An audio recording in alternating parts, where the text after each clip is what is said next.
아이슬란드를 2번 방문하며 가장 많이 이용한 숙소는 호스텔입니다. 물론 수도 레이캬비크 시내에는 호텔도 있지만 높은 물가 덕에 가성비 좋은 호스텔을 선택했습니다.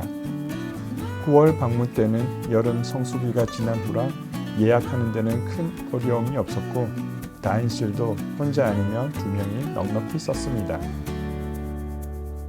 그리고 이 호스텔은 아이슬란드 전역에 30곳이 넘게 있어 시설은 제각기지만 비슷한 양질의 서비스를 즐길 수 있었습니다.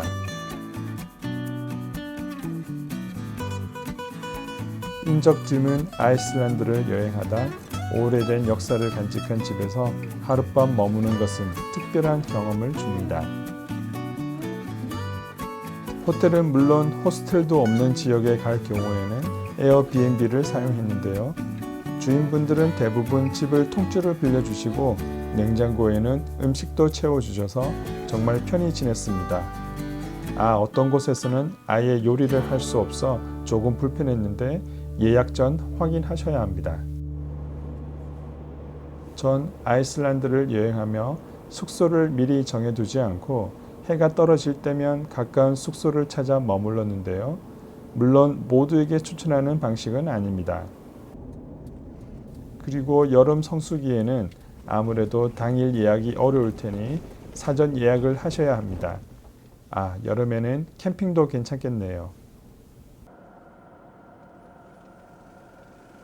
멀리 보이는 풍경이 너무 멋져 이곳에서 하루 자고 가기로 합니다. 어쩌라고 길을 못 가게 하네요. BEK 여기서 다음 일정을 어떻게 할 건지 결정을 하도록 하겠습니다. Hello. Hi. Is this room room available tonight for one person? Yes. 다행히 오늘 밤 저를 위한 잠자리가 있군요. Yeah, that's fine. 내비게이션은 없어가지고 안 나와가지고 그냥 호스텔에 외형만 보고 찾아왔습니다. 저기 앞에 있는 거.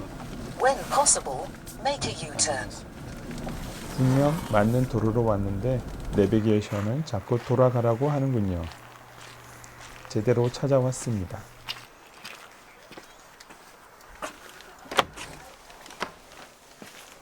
아담하고 아늑해 보이죠? Hello. I think I just talked to you on the phone. Oh yeah, welcome.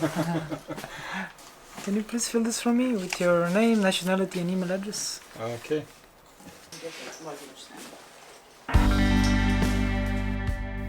다인실은 만석이라 커플룸을 빌립니다. 미처 음식 재료를 사지 못했는데 다행히 아침 도시락 서비스가 있네요. 샌드위치, 바나나, 생과일 주스, 그리고 아이슬란드식 요구르트, 스퀴드, 베리가 들어가 있네요.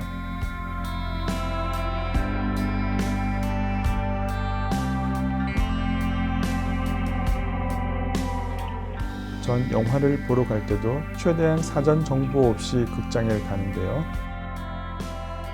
여행도 마찬가지입니다.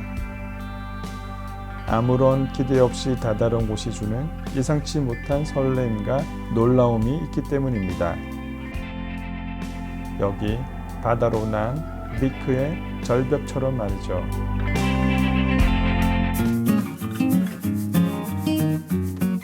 아이슬란드에 가시면 꼭 한번 숙박을 해보면 좋을 곳이 있습니다. 레이캬비크 시내 한가운데 있는 캑스입니다. 비스킷 공장을 통째로 리노베이션해서 게스트하우스로 바꿨습니다. 당신이 늦은 저녁이나 심지어 새벽에 도착해도 스태프들은 친절히 반겨줍니다. 위층으로 올라가면 다소 어두운 복도가 나오지만 개성있고 번쩍이는 번호 덕에 쉽게 방을 찾을 수 있습니다. 이제 카드키를 이용해 문을 열고 들어갈 텐데요. 한 가지 주의할 점은 크고 무거운 문을 잡고 있지 않으면 자동으로 쿵 하고 닫힌다는 점입니다. 안에는 이미 다른 여행객이 있을 테니 특히 한밤중이라면 더욱 주의하셔야 합니다. 혼자뿐만 아니라 커플이나 다인 가족을 위한 방도 있으니 참고하시기 바랍니다. 늦은 밤까지 열려있는 바도 있고 또 아침도 제공됩니다.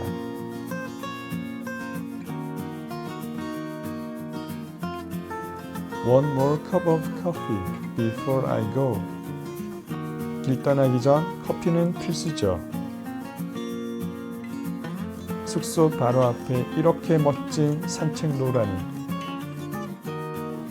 당신의 여행과 모험을 위한 아이슬란드 숙소 가이드였습니다.